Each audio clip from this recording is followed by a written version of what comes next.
Tipos e gêneros textuais. Eu sou o professor Guga Valente e hoje a gente vai falar sobre este tema.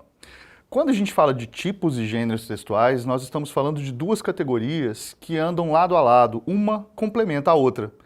Primeiro a gente vai falar um pouco sobre tipos textuais para a gente poder entender o que significa isso. É muito comum que a gente no cotidiano fale assim, eu não dou conta de escrever esse tipo de texto, eu não gosto desse tipo de texto.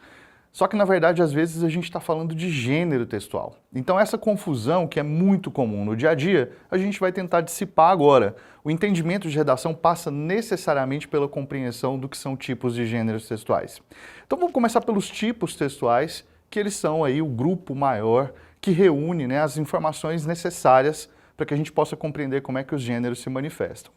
Então, a gente tem aqui alguns tipos textuais que fazem parte do nosso cotidiano. Alguns autores gostam de falar de mais tipos do que esses, mas em geral a grande maioria vai se restringir a esses 5 tipos aqui. Então a gente começa falando um pouco da narração. O que é narração?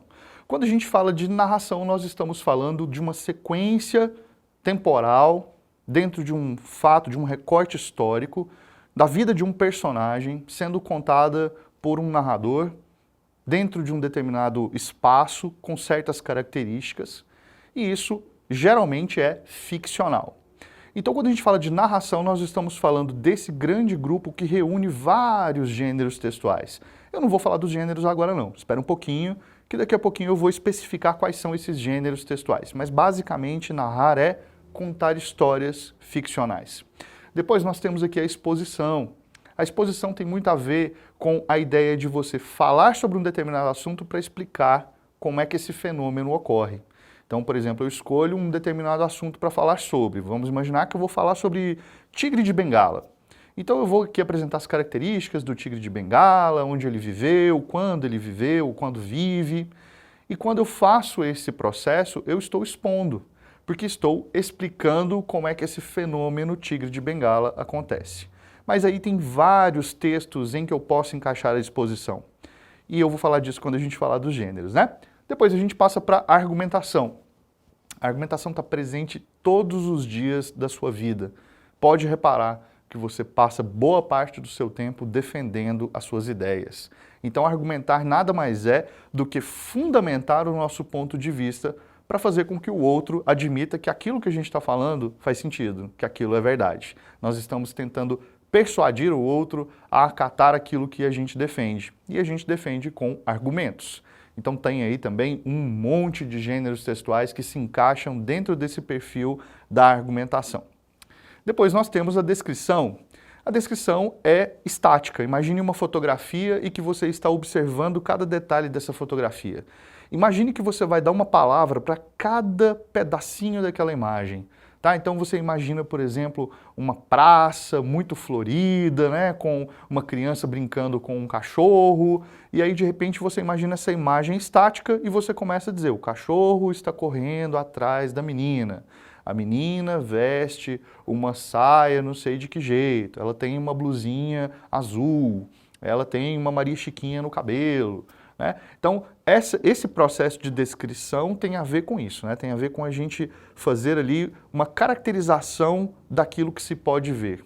Imagine que uma pessoa cega está diante de você e você quer mostrar para essa pessoa como é que é determinado ambiente. O que você vai fazer basicamente vai ser uma descrição.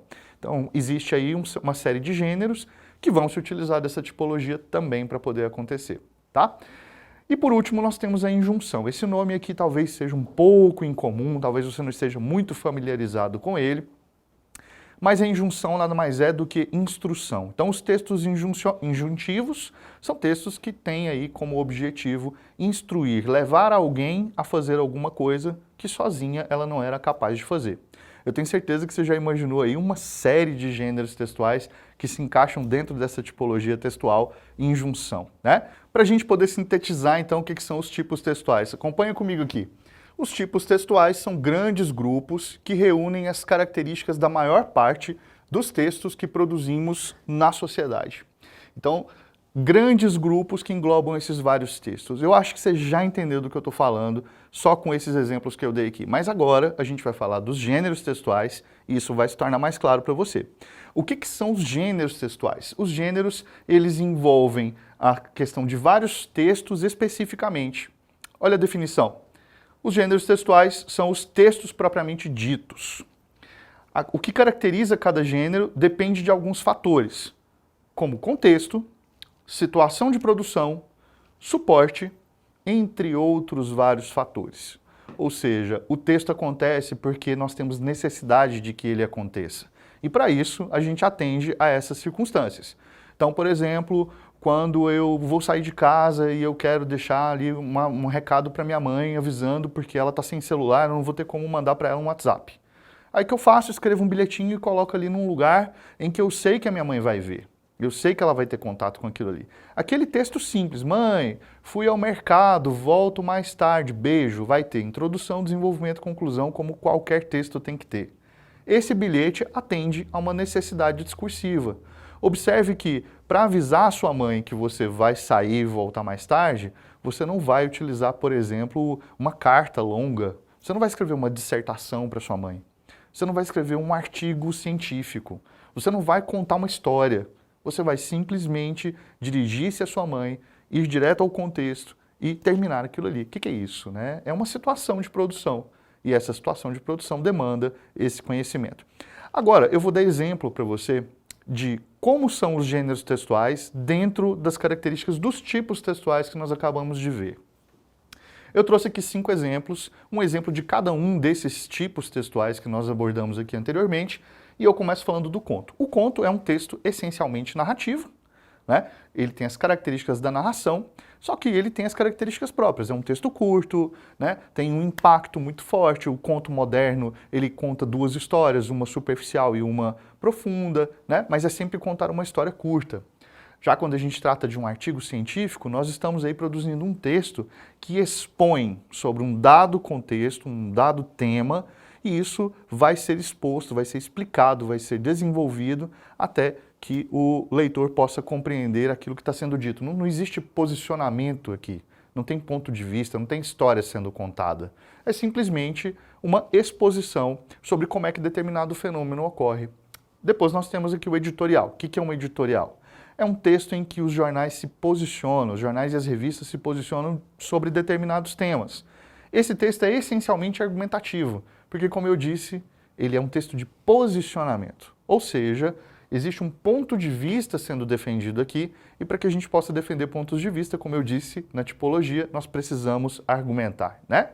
Depois nós temos aqui, ó, um anúncio de classificados, certo? O que é um anúncio de classificados? É aquele texto essencialmente descritivo, né? Então ali a gente vai encontrar as características de algo que está sendo vendido. Uma casa, a pessoa está vendendo uma casa, por exemplo. Vendo casa no setor central, a casa tem 3 quartos, não tem garagem, é uma casa antiga, mas reformada. Então, à medida que a gente vai lendo esse anúncio, a gente vai montando a imagem da casa. Lembra que quando eu falei de descrição com você, eu sugeri que a gente pensasse numa praça? Agora imagine que é uma casa, certo? Esse texto existe, né? O anúncio de classificados é um texto essencialmente descritivo. Depois nós temos aí a receita de cuscuz. Por que eu escolhi o cuscuz? Porque meu pai é nordestino, porque eu amo comida nordestina, porque eu adoro cuscuz. Eu faço cuscuz todos os dias praticamente, eu sou um fanático em cuscuz. Então a receita de cuscuz vai ser o quê? Vai explicar como é que a gente prepara essa iguaria nordestina maravilhosa, passo a passo. Imagine que você nunca fez cuscuz na sua vida.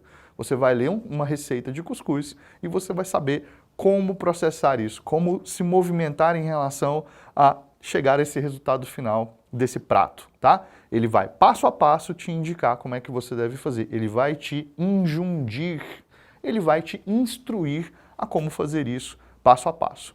Então aqui nós temos exemplos de gêneros textuais que se utilizam desses tipos textuais. Mas pode ter ficado a impressão aí para você de que de repente os gêneros eles têm que obedecer somente a um tipo de texto, né? Ah, então quer dizer que quando eu produzo um editorial ele só tem argumentação? Não. Na verdade, os tipos textuais servem para poder orientar como é que os gêneros serão produzidos, mas como eu disse, existem fatores aqui. Esses fatores é que vão determinar que ferramentas nós vamos utilizar para poder chegar ao resultado final. Então, às vezes, dentro de um editorial, eu vou precisar fazer uma exposição. Além do ponto de vista que eu vou manifestar, eu vou precisar também de contextualizar ali, de dar um conceito para o meu leitor. Às vezes eu vou precisar instruir, né? Dentro daquele meu posicionamento, no final do meu posicionamento, por exemplo, eu posso querer instruir o meu leitor a ter um determinado comportamento. Então, para isso eu vou precisar recorrer à injunção. Pode ser que em algum momento eu tenha que recorrer à descrição para poder detalhar como é que algo acontece. Em resumo, se eu quiser fazer um gênero textual, eu não preciso necessariamente ficar restrito a uma tipologia. Eu posso recorrer a várias dessas tipologias para poder montar cada um desses gêneros aqui. Não existe limite em relação a isso. E é importante a gente frisar também que essas tipologias conversam entre si para produzir gêneros cada vez mais únicos. Nós vivemos um momento histórico muito importante em que gêneros todos os dias estão sendo criados. As redes sociais vêm trazer para a gente uma série de gêneros novos que não existiam antes. E esses gêneros existem exatamente porque há necessidade de que eles existam. Nós escrevemos porque temos necessidade. Muito bem, então vamos pensar aqui, né, como são... Por que eu coloquei esses livros aqui, né? Por que eu coloquei essa sequência de livros aqui e ficou tão bonita essa imagem? Isso tem a ver com como os textos se manifestam grande parte das vezes. Talvez o livro seja a melhor representação de como é que os textos podem acontecer, porque afinal de contas, todos esses tipos de texto e todos esses gêneros textuais podem acontecer dentro desse suporte aqui, tá? E se a gente pensar em suporte, só para a gente poder viajar um pouquinho, vamos pensar que essa lousa que você está vendo aqui é um suporte. Aqui, o que você está vendo neste quadro é um gênero textual. Tudo bem? E é um gênero que está dentro da exposição, afinal de contas, o que eu estou fazendo neste momento é uma aula, e a aula é também um gênero textual. Resumindo, hoje a gente falou sobre tipos textuais e falamos também sobre gêneros textuais. Falamos um pouquinho sobre suporte, né? Falamos um pouquinho sobre onde é que os gêneros acontecem aqui também. Eu espero que você tenha gostado dessa aula e que esse conteúdo seja útil para você. Se você quiser tirar uma foto da lousa, aproveita esse momento. Tchau e até a próxima.